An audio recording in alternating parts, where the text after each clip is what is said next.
귀한 찬양 감사드립니다. 마스크 쓰고 찬양한다는 것이 얼마나 힘든 일인지, 어서 속히 마스크 벗고 마음껏 찬양하는 날이 오기를 소망합니다. 할렐루야.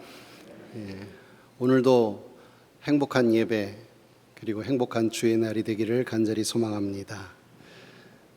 오늘 본문은 시기적으로 이스라엘의 남유다 왕국이 멸망했던 때의 이야기입니다.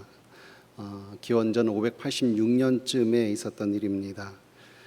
하나님을 향한 이스라엘 백성들의 범죄로 결국 예루살렘 성이 무너졌고 성전은 불타버렸습니다.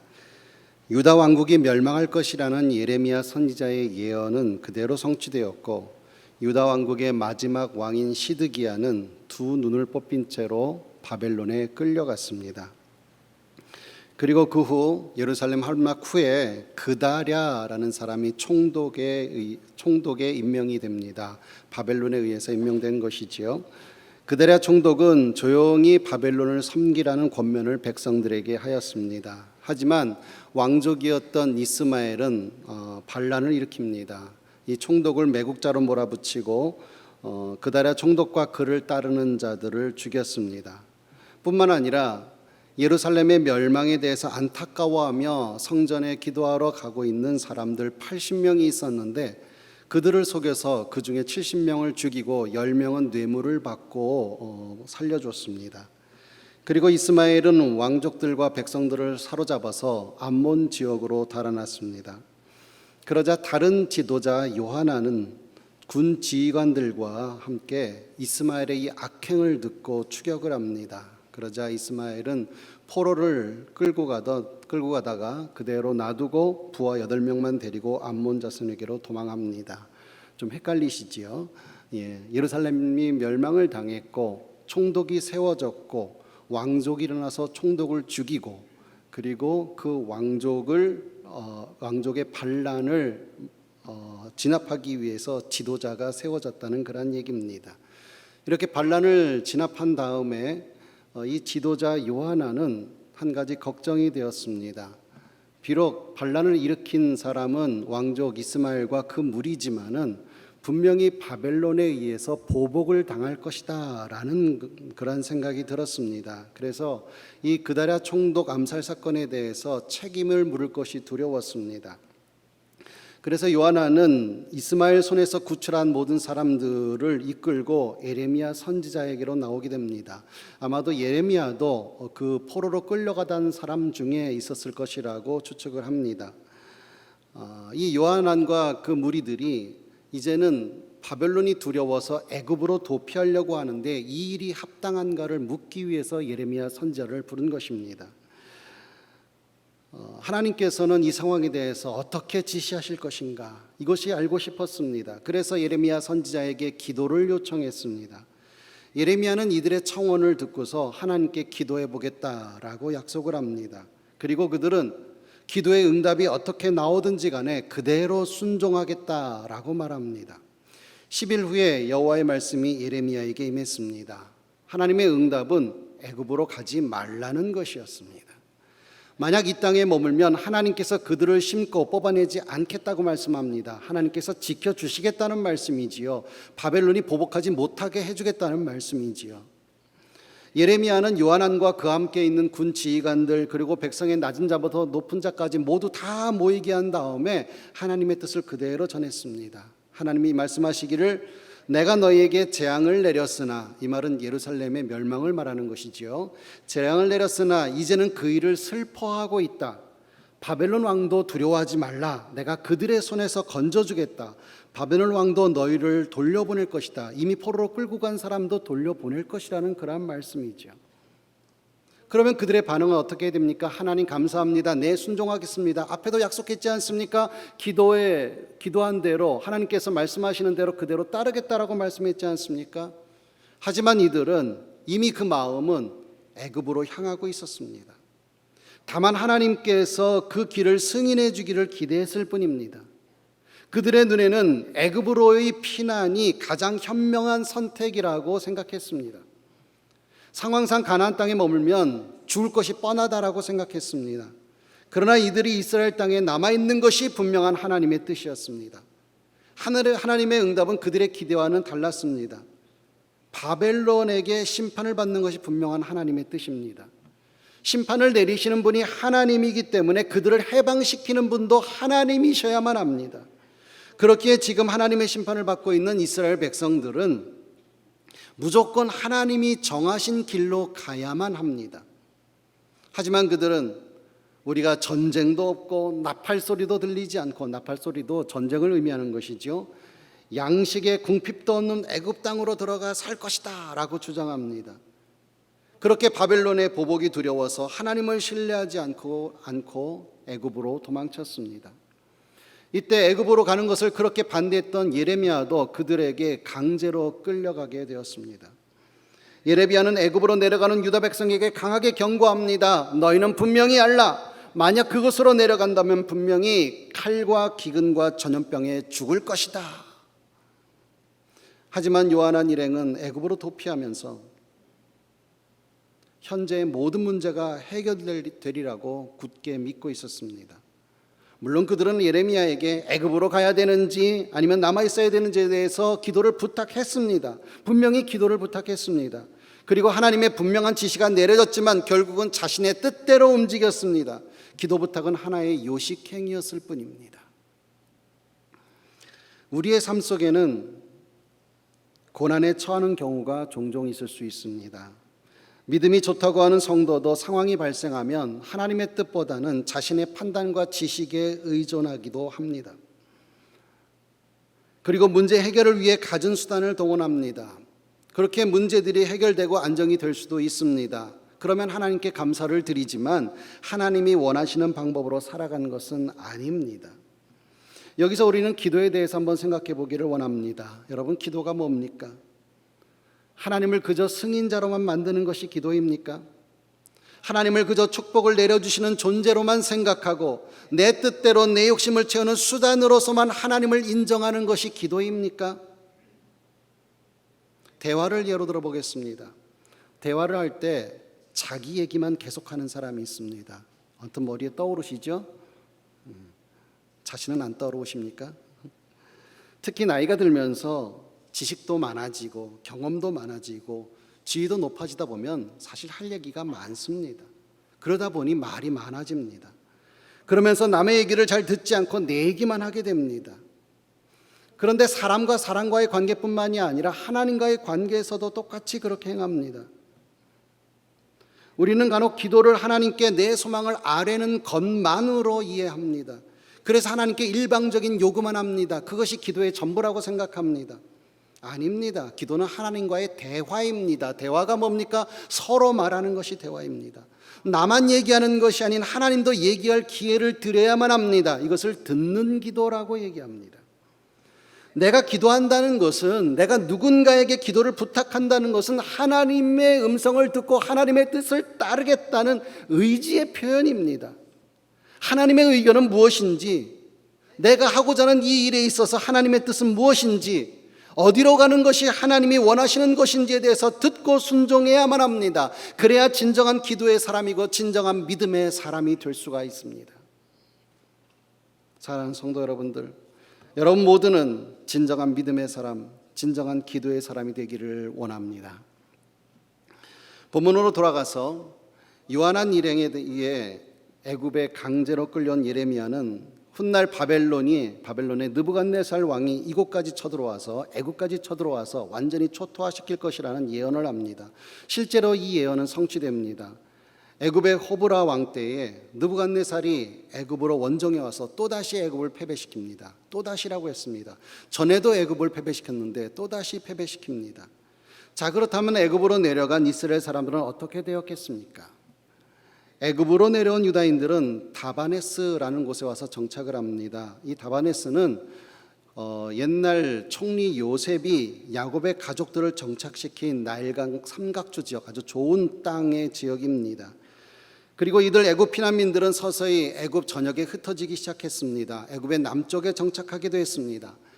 애굽의 남방 나일강 상류 지역에 엘레판티네라는 섬이 있습니다. 이것은 나일강 중간에 있는, 속에 있는 섬입니다. 거기서 이스라엘 사람들이 당시 사용했던 아람어로 기록된 파피루스가 발견되었습니다. 파피루스는 이렇게 글을 적는 그러한 종이 비슷한 것이지요. 이것을 볼 때 유다인들이 이곳에 거주하였다는 사실을 알 수가 있었습니다. 그러면 그들은 거기서 안전하게 거주하였을까요? 이것조차도 끝내는 바벨론에게 점령당하고 많은 사람이 끌려가게 되었습니다. 게다가 이렇게 유다인들이 애굽 전역에 흩어져 살게 되면서 유일신 하나님을 섬겨야 하는 이스라엘 종교는 다신교적으로 변질되게 되었습니다. 여기서 한 가지, 하나님이 지금은 그토록 반대하는 애굽으로의 이주를 왜 옛날 야곱 시절에는 그 가족들을 이주시켰을까요? 여기에는 하나님의 구원사적 의미가 내포되어 있습니다. 하나님은 타락한 인류를 구원하시기 위해 한 사람 아브라함을 선택하셨습니다. 그리고 야곱 때에는 70여 명에 이르는 한 가문을 형성했습니다. 그런데 그들에게 허락한 가나안 땅은 주변 부족들 간의 전투가 자주 행해졌고 여인들의 민족 공동체의 순수성을 지키기에 어려움이 많아서 민족으로 성장할 수가 없었습니다. 그래서 하나님께서 선택하신 방법이 바로 애굽입니다. 요셉이 비록 형제들로 인해 노예로 팔려 애굽에 먼저 내려갔지만 여기에는 하나님의 크신 뜻하심이 있었습니다. 요셉은 17세쯤에 노예로 팔려와서 수많은 어려움이 있었지만 분명 자신이 처한 상황이 하나님의 기림을 믿고 따랐기 때문에 30세의 총리의 자리에까지 오르게 되었습니다. 그리고 요셉은 아직 가나안 땅에 머물고 있는 아버지 야곱의 가족들 70여 명을 애굽으로 이주시킵니다. 그 장소는 바로 본문의 이스라엘 민족이 피난온 다바네스와 비슷한 지역인 나일강 삼각주 내의 고센 땅입니다. 이곳은 요셉 때의 비옥한 땅인 동시에 애굽 사람들과는 구별된 지역이었습니다. 하나님은 필요에 의해서 야곱의 가족들을 애굽으로 이주시켰지만 애굽 사람들의 우상 숭배가 이스라엘 민족에게로 전염되지 않도록 하였습니다. 그래서 구별된 땅인 고센 땅을 총리가 된 요셉에게 준비시켜서 이주토록 하신 것입니다. 그리고 430년이 지났습니다. 70명이었던 야곱의 가족들, 이스라엘 가문이 어머니의 태반 역할을 한 고센 땅에서 남자 장정만 60만 3,550명, 여자와 어린아이까지 200만이 넘는 이스라엘 민족으로 성장하게 된 것입니다. 그리고 때가 되어 모세를 지도자로 세워서 출애굽시켜서 하나님의 산인 시내산으로 인도하게 된 것입니다. 참으로 기가 막힌 하나님의 구원의 계획과 성취입니다. 성경 출애굽기는 이스라엘 민족을 애굽에서 빼내는 이야기입니다. 그런데 하나님께서 이스라엘 민족을 출애굽시킬 때 10가지 재앙을 애굽에 내렸습니다. 피, 개구리, 이파리, 악질, 독종, 우박, 메뚜기, 흑암, 장자의 죽음의 재앙입니다. 그런데 이 10가지 재앙이 모두 애굽의 신들과 관계가 있습니다. 첫 번째 피 재앙은 나일강의 신인 하피와 오시리스, 크눔, 그들을 징벌하시는 불신하게 만드는 하나님의 계획이 있었습니다. 그들이 섬기는 나일강, 그 신, 자기들에게 유익을 줘야 되는데 나일강이 피로 변했습니다. 유익이 아니라 피해를 입힙니다. 우리가 섬겼던 이 신들이 우리에게 피해를 입히네? 이 신들은 가짜인가 봐? 이러한 생각을, 그런 깨달음을 애굽 사람들이 하도록 하나님께서 그렇게 10가지 재앙을 내리신 겁니다. 두 번째 개구리 재앙은 개구리 머리를 한 탄생 부활의 신 헤크트, 이는 땅과 사막의 신 셋, 파리는 파리의 신 우아티트, 악질, 가축 전염병 악질은 암소신 하토로, 황소신 아피스, 독종은 의술의 신 임호텝, 질병의 신 세크멧, 우박은 하늘의 여신 누트, 곡식의 신 오시리스, 메뚜기는 곡물의 신 세트, 암흑은 태양신 라와 레, 호르스, 하늘의 여신 눕과 하토르, 장자의 죽음은 재생의 신 민, 출산시 여인을 돌보는 신 헤켓, 어린이 수호신 이시스, 다신의 신 오시리스, 그리고 바로왕까지, 그들이 신처럼 추앙하는 바로왕까지, 이 모든 것들이 다 헛된 것이고 우상일 뿐이다, 가짜 신이다라는 것을 하나님께서 가르쳐 주시기 위해서 이 10가지 재앙을 하나님께서 내리신 것입니다. 그리고 나서 하나님께서는 시내산에서 이스라엘 백성들에게 율법을 선포하십니다. 그 핵심은 나는 너희의 하나님이 되고 너희는 내 백성이 된다. 그러면서 출애굽한 이스라엘 백성에게서 애굽적인 요소를 빼내십니다. 그것이 바로 성경 레위기의 내용입니다. 여기서 애굽적인 요소들이란 뭐냐 하면 대표적으로 우상 숭배를 가리키는 겁니다. 요셉 시절에 이스라엘 사람들을 애굽 사람들과 구별하여서 고센 땅에 머물게 했음에도 불구하고 많은 이스라엘 사람들이 애굽의 우상들을 섬겼습니다. 하물며 오늘 본문에서는 우상 숭배로 징계를 받느냐고 바벨론의 침략을 당한 이스라엘 민족이었습니다. 그런데 하나님의 뜻을 저버리고 하나님의 길이 아닌 다른 길로 간다고 하면서 애굽으로 피난 간 후에 더욱 우상을 섬기게 된 것입니다. 사실 예루살렘이 파괴되기 이전부터 여인들은 이미 이방신들을 섬기고 있었습니다. 게다가 그 여인들의 남편들도 이 사실을 다 알고 있었습니다. 그러면서 그들이 말하기를 그때에는, 즉 이방신들을 섬길 때에는 오히려 먹을 것이 풍족했다. 그런데 그것을 중단한 후부터 재앙이 찾아왔다. 그러니까 이 일을 계속하겠다, 반드시 실행하겠다라고 우상 숭배를 강하게 주장합니다. 예루살렘에서도 온갖 우상 숭배를 했는데 애굽에 와서는 더 말할 것도 없지요. 예루살렘에서는 하나님과 우상 둘 다 숭배하거나 눈치 보며 우상 숭배했는데 애굽에 와서는 눈치 볼 것도 없이 우상 숭배하겠다는 것입니다. 하나님이 우려하는 것이 바로 이것입니다. 그리고 이스라엘 민족을 애굽으로 가지 못하게 하나님이 막으시는 이유도 바로 이 우상 숭배입니다. 그런데 이들이 끝까지 자신들의 주장을 접지 않자 하나님은 최후 통첩을 하십니다. 그래, 어디 너희 마음대로 해보라. 44장 25절 이하에 나옵니다. 26절에 애굽 온 땅에 사는 유다 사람들의 입에서 다시는 내 이름을 부르며 주 여호와의 살아계심을 두고 맹세하노라 하는 자가 없으리라. 27절 보라, 내가 깨어있어 그들에게 재난을 내리고 복을 내리지 아니하리니 애굽 땅에 있는 모든 유다 사람이 칼과 기근에 망하여 멸절되리라. 28절 그런즉 칼을 피한 소수의 사람이 애굽 땅에서 나와 유다 땅으로 돌아오리니 애굽 땅에 들어가서 거기에 머물러 사는 유다의 모든 남은 자가 내 말과 그들의 말 가운데서 누구의 말이 진리인지 알리라. 하나님은 이스라엘 민족을 특별히 선택하셔서 제사장 나라가 되게 하셨는데 그들은 하나님의 길과는 다른 길을 가버리면서 그 사명도 저버린 것입니다. 그래서 하나님은 애굽으로 내려온 남은 자들을 징벌하실 것이라고 선언하셨습니다. 하나님이 예루살렘을 심판하셨듯이 애굽 땅의 사람들도 칼과 기근과 전염병으로 벌하실 것이라고 하십니다. 결국 애굽으로 내려가면 모든 것이 안전할 것이다, 해결될 것이다 라는 그런 희망은 다 사라져버렸습니다. 하나님의 말씀을 따르지 않는 백성들은 아무도, 어느 누구도 하나님의 심판을 피할 수가 없습니다. 여러분, 이것은 어느 나라와 어느 나라가 연합했고 어느 쪽의 전세가 더 유리하고 이런 문제가 아닙니다. 하나님을 신뢰하느냐 그렇지 않느냐의 문제입니다. 유다에게 있어서 심판은 반드시 통과해야 될 과정이었습니다. 그들이 하나님 앞에서 범죄했기 때문에 그들은 심판받아 마땅합니다. 그래서 하나님께서 바벨론을 들어서 그들을 치신 것입니다. 심판하신 것입니다. 그럼 그들은 어떤 반응을 보여야 됩니까? 회개해야만 합니다. 회개하고 돌이켜야만 합니다. 그러면 하나님은 반드시 용서해 주십니다. 그리고 회복시켜 주십니다. 이것이 하나님의 계획이었고 하나님께서 이런 예언을 이미 다 해놓으셨습니다. 그러나 그들은 이것을 깨닫지 않고, 아니 들으려고 하지 않고 순종하지 않았습니다. 유다 전역에 내려진 재앙은 누가 내린 것입니까? 하나님은 자신이 내렸다고 말씀합니다. 그 이유는 그들이 자기나 너희나 너희 조상들이 알지 못하는 다른 신들에 나아가 분향하여 섬겨서 나의 노여움을 일으킨 악행으로 말미암이라고 분명히 말씀하십니다. 하나님은 하나님께 순종하지 않는 사람을 악하다고 평가하십니다. 악행을 계속할 경우에 심판하십니다. 특히 우상숭배로 하나님을 진노케 할 경우에 더욱 그러합니다. 자, 그렇다면 우리에게 있어서 우상숭배는 뭘까요? 우리에게 있어서 하나님이 막으시는 우상숭배는 뭘까요? 정한수 떠놓고 보름달 앞에서 비는 것일까요? 절에 가서 불상 앞에서 빌며 절하는 것일까요? 아마 그런 분은 여기 없을 겁니다.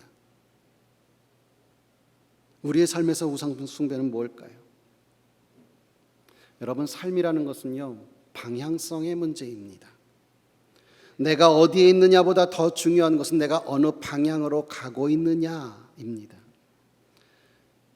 하나님이 우리에게 원하시는 우리의 삶의 목적은 바로 미션입니다. 사명이고 선교라는 뜻이죠. 하나님 나라를 구현하는 겁니다. 내가 어떤 자리에 앉아 있느냐보다 중요한 것은 내가 그 자리에서 무엇을 하느냐입니다. 하나님이 왜 나를 이 자리에 앉혔는가를 끊임없이 묻고 또 물어야만 합니다. 내가 맡은 이 일을 통해서 하나님이 나를 어떻게 구현해낼 것인가를 늘 고민해야만 합니다. 어떻게 하면 실적내서 내가 인정받고 내가 높은 자리에 오를까, 그런 걸 생각하기 이전에 말입니다.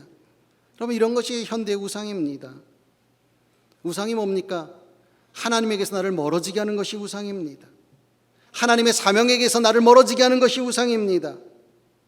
좋은 대학 들어가고 좋은 직장 들어가고 좋은 실적 내고 좋은 승진하고 큰 권한이 증가하고 이것만을 추구한다면 그것은 우리의 우상이 될 수가 있습니다.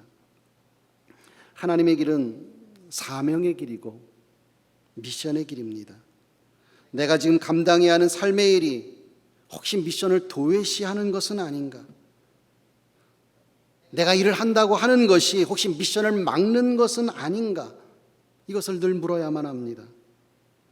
내가 하나님의 사람으로서 하나님의 일을 한다고 하면서도 내 실적 쌓고 내 위상 높이는 데만 관심이 있고 하나님 나라와 상관이 없지는 않는가 돌아보아야만 합니다.